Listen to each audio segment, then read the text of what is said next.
జరుగుతుందో ఒక్కసారి చూడొచ్చు. రోడ్ల మీదకి వేలాది మంది కాదు లక్షలాది మంది చేరుకున్నారు సింధు రాష్ట్రంలో. మరి ముఖ్యంగా ఇటు పాకిస్తాన్కి సంబంధించి పాకిస్తాన్ పంజాబ్ కావచ్చు, సింధు కావచ్చు, వీటి మీద ఇంపాక్ట్ ఎక్కువగా ఉంటుంది. ఎప్పుడైతే నీళ్ళు అనేవి ఆగిపోయిన పరిస్థితుల్లో ఒక్కసారి అక్కడ ఎటువంటి సిచ్యువేషన్ ఉందో చూద్దాం.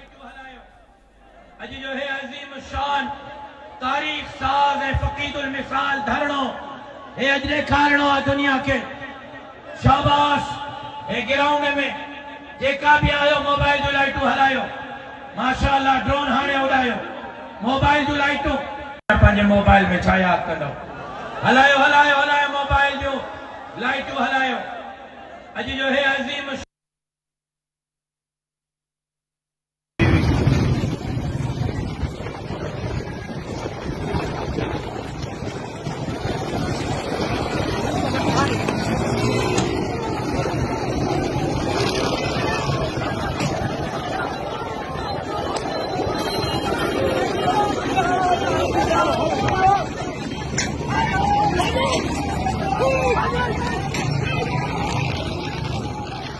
విజువల్స్ మీరు చూస్తున్నారు. ప్రస్తుతం అక్కడ కొరత ప్రారంభమైంది. ఇది ఇంకా ఎండాకాలం. ఇన్ఫాక్ట్ ఎండాకాలంలో నీళ్ళు ఎక్కువగా వస్తూ ఉంటాయి సింధు నదికి. కారణం హిమాలయాలు, హిమానీ నదాలకు సంబంధించి అక్కడ వాటర్ లెవెల్ పెరుగుతూ ఉంటుంది. ఈ క్రమంలోనే వాళ్ళకు వాటర్ దాచుకుంటూ ఉంటారు, దాచుకోవాల్సిన సందర్భం. దీంతో ఒక్కసారిగా వాళ్ళు రోడ్ల మీదకి వచ్చారు. ఆందోళన చేపడుతున్న నేపథ్యంలో అదిగో మీరు చూడొచ్చు, పోలీసులు కూడా అక్కడికి చేరుకున్నారు. అక్కడికి చేరుకుని వాళ్ళని అక్కడి నుంచి తరిమే ప్రయత్నం చేస్తున్నారు. అక్కడ సిచ్యువేషన్ అదుపులోకి తీసుకొచ్చే ప్రయత్నం చేస్తున్నారు. రోడ్ల మీదకి వచ్చిన పరిస్థితి, మాకు నీళ్ళెక్కడ అని ప్రభుత్వాన్ని ప్రశ్నిస్తున్నారు. పాకిస్తాన్ సమాధానం చెప్పుకో నీ వాళ్ళకి. నీళ్ల కోసం వాళ్ళు రోడ్డెక్కారు. ట్యాంకర్లతో రోడ్ల మీదకి వచ్చిన పరిస్థితి. ఆందోళన మిన్నంటాయి. ఆ విజువల్స్ మీరు చూడొచ్చు. పూర్తిగా వాహనాలని రోడ్ల మీద కిక్కిరిసిపోయాయి. సింధు జలాలకు సంబంధించి మీరు చూసే ప్రయత్నం చేస్తే కనుక ఆ డ్యామ్ పూర్తిగా అక్కడ గేట్లు పూర్తిగా లాక్ చేసేశారు. ఎక్కడ వాటర్ వెళ్లే అవకాశం లేదు. మీరు చూస్తున్న వాటర్కి సంబంధించి మన వైపు యూజ్ చేసుకునే వాటర్ అది వాళ్ళకి వెళ్లే వాటర్ కాదు. ఈ నేపథ్యంలోనే ఆ సింధు జలాలకు సంబంధించి వాళ్ళు రోడ్ల మీదకి వచ్చారు, ఆందోళన చేస్తున్నారు. ఒక్కసారి మీరు చూడొచ్చు. ఇండియన్ హై కమిషన్ ముందు పాకిస్తాన్లోని ఇండియన్ హై కమిషన్ ముందు వాళ్ళు ఆందోళన చేస్తున్నారు. ఆ విజువల్స్ చూసే ప్రయత్నం చేద్దాం.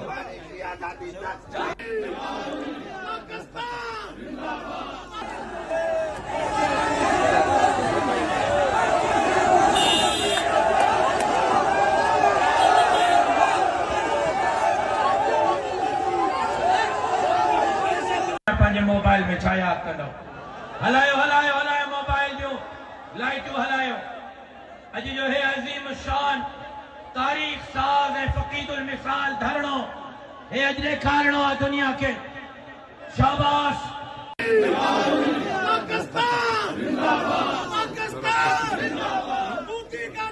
ఒక్కసారి మీరు చూడొచ్చు. ఆకలితోనే చంపేస్తారా మమ్మల్ని? ఆకలితోనే చంపేస్తారా?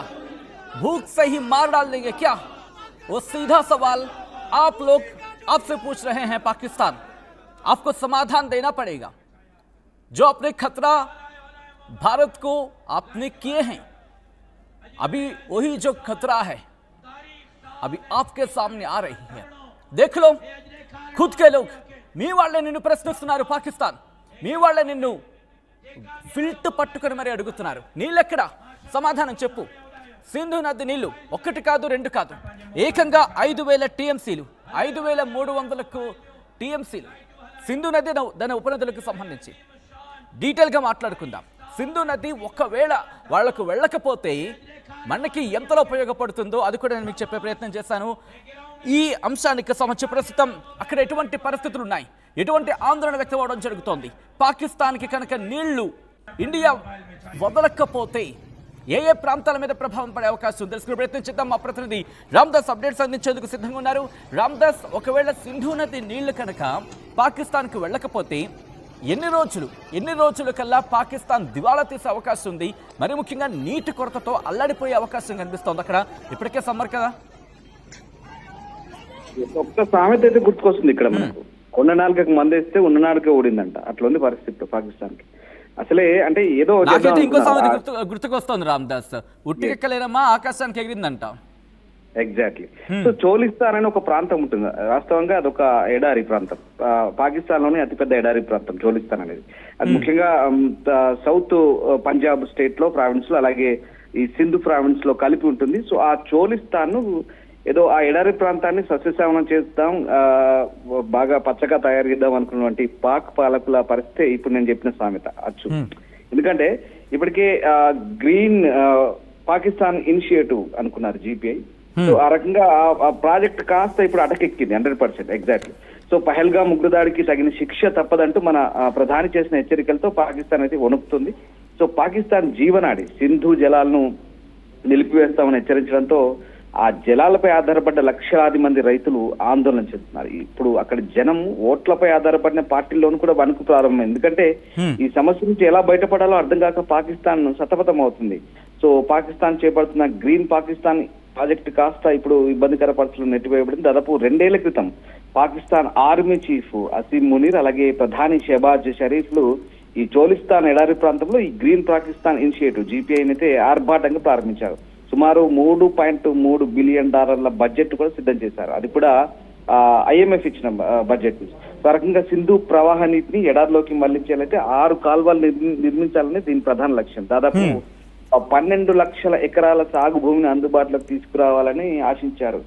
ఈ పాత తరం పనిముట్లు ఏంటి, అసలు పాత తరహా వ్యవసాయం ఏంటి, అసలు మొత్తం 2023 నుంచి ఇంకా మనం అంతా ఆధునిక టెక్నాలజీ ఉపయోగించాలి, ఉత్పాదన పెంచాలి, డ్రోన్లు, ల్యాండ్ మేనేజ్మెంట్ సిస్టంలు, అలాగే ట్రాక్టర్లు, మొత్తం అధునాతన సాంకేతికతతో ఇంకా చోలిస్తాన్ అంతా సస్యశ్యామలం చేసి ఇంకా పంటలు పండించాలనే ఒక కాన్సెప్ట్ అది వాళ్ళు అనుకున్నారు. కానీ అలాగే దిగుబడి పెంచడానికి విత్తనాలు, ఎరువులు అందించడం దీని లక్ష్యం. కానీ ఈ ఇస్లామాబాద్ లో జరిగిన ప్రాజెక్టు ప్రారంభోత్సవంలో మునీర్, మనం ఏదైతే ఆసిఫ్ మునీర్ ఉన్నారో ఈ ఆర్మీ పాలకుడు చేసిన ఆర్భాటం అట్టహాసం అంతా ఇంత కాదు. సో ఆ రకంగా అసలు ఈ ప్రాజెక్టు కూడా పూర్తిగా ఆర్మీ ఆధీనంలోనే ఉంది. ఆర్మీకి సంబంధించినటువంటి సిండికేట్